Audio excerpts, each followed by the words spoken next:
నల్గొండలో ఓ ఇంట్లో నలుగురు అనుమానాస్పద స్థితిలో మృతి చెందారు. ఇంటి నుంచి దుర్వాసన వస్తుండటంతో స్థానికులు పోలీసులకు సమాచారం అందించారు. మరిన్ని వివరాలు మా ప్రతినిధి పవన్ ప్రత్యక్ష ప్రసారం ద్వారా అందిస్తారు.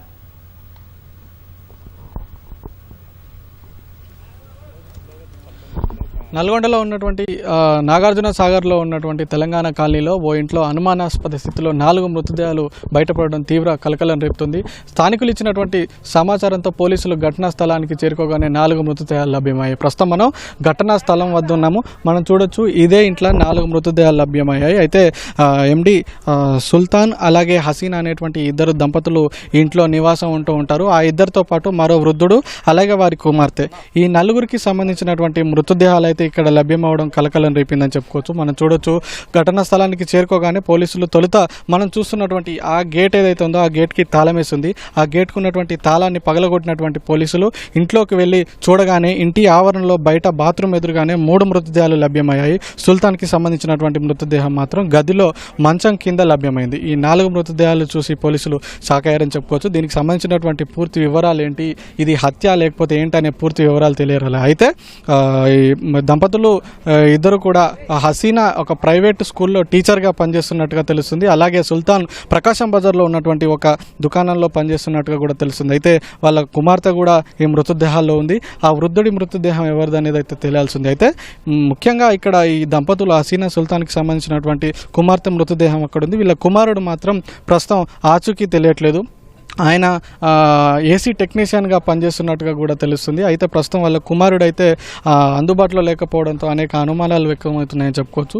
ప్రస్తుతం మనం చూడొచ్చు, ఇక్కడ స్థానికులందరూ చేరుకున్నాడు. ఈ సమీపంలో నిలబడే పరిస్థితి కూడా లేదు. విపరీతమైనటువంటి దుర్వాసన వస్తుంది. ఇక్కడ ఘటనా స్థలానికి చేరుకోగానే పోలీసులు అక్కడ ఉన్నటువంటి ఘటనా స్థలంలో దొరికినటువంటి ఆధారాలన్నింటినీ సేకరించారు. డాగ్ స్క్వాడ్ని తీసుకొచ్చి తనిఖీలు చేశారు. ఆ డాగ్స్ కూడా ఎటువైపు అయితే వెళ్ళాయో అటువైపు పోలీసులు కూడా వెళ్ళారు. వీటన్నిటి ఆధారంగా అయితే ప్రస్తుతం విచారణ చేస్తున్నారు. ఘటన విషయం తెలియగానే 4 మృతదేహాలు లభ్యమయ్యడంతో సమాచారం అందుకున్నటువంటి జిల్లా ఎస్పీ శరత్ చంద్ర పవార్ కూడా ఘటనా స్థలానికి చేరుకొని పరిశీలించారు. ఇక్కడ ఉన్నటువంటి పోలీసు అధికారులకు దిశానిర్దేశం చేసినటువంటి పరిస్థితి అయితే ఉంది. అయితే ఘటనకు సంబంధించి 4 మృతదేహాలు లభ్యమవడం తీవ్ర కలకలం రేపుతుంది. ఈ దాదాపుగా 4-5 రోజుల క్రితమే ఈ ఘటన జరిగి ఉంటుందని అయితే పోలీసులు భావిస్తున్నారు. ఎందుకంటే ఆ మృతదేహాలన్నీ కూడా కుళ్ళిపోయిన స్థితిలో ఉన్నాయి. ప్రస్తుతం ఆ మృతదేహాలన్నీ కూడా పురుగులు పట్టినటువంటి పరిస్థితుల్లో ఉన్నాయి. ప్రస్తుతం అంబులెన్స్లను ఇక్కడికి తీసుకొచ్చినటువంటి పోలీసులు ఆ మృతదేహాలన్నింటినీ కూడా పోస్టుమార్టంకి తరలించేందుకు యత్నిస్తున్నారు. ప్రస్తుతం ఇంట్లోనే 4 మృతదేహాలు ఉన్నాయి. ఆ 4 మృతదేహాలని అంబులెన్స్లో ఆసుపత్రికి పోస్టుమార్టం కోసం తరలించే ప్రయత్నం అయితే చేస్తున్నారు.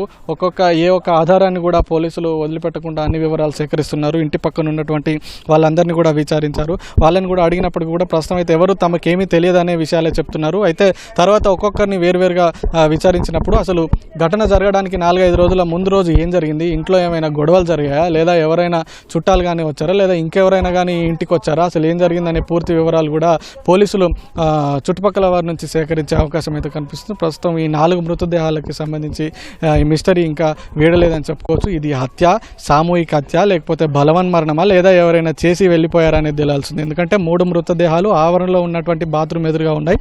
సుల్తాన్కి సంబంధించినటువంటి మృతదేహం మాత్రం గదిలో మంచం కింద లభ్యమైంది. సో 3 మృతదేహాలు ఒక చోట, ఒక మృతదేహం ఒక చోట ఉంది. అసలు ఘటన జరగడానికంటే, ఈ బలవన్మరణాలు ఆత్మహత్యలు జరగడానికంటే ముందు అసలు ఏం జరిగింది ఏందనేది పూర్తి అన్ని ప్రశ్నలు అయితే ఈ కేసును వెంటాడుతున్నాయి. ఇప్పుడే ఈ మృతులకి సంబంధించినటువంటి కుటుంబీకులు, బంధువులు ఒక్కొక్కరుగా చేరుకుంటున్నారు. ప్రస్తుతం విచారణ అయితే కొనసాగుతుంది. త్వరలోనే దీనికి సంబంధించినటువంటి పూర్తి వివరాలు కూడా వెలుగులోకి వచ్చే అవకాశం ఉంది.